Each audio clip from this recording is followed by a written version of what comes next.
Part of the ongoing Chapter 11 bankruptcy, LL Flooring, formerly known as Lumber Liquidators, will close 94 of its stores across the country, including the Johnson City location in Broome County.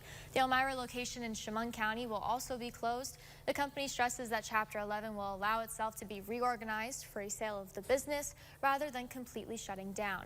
LL Flooring has around 300 locations nationwide, and a full list of store closures can be found on the LL website.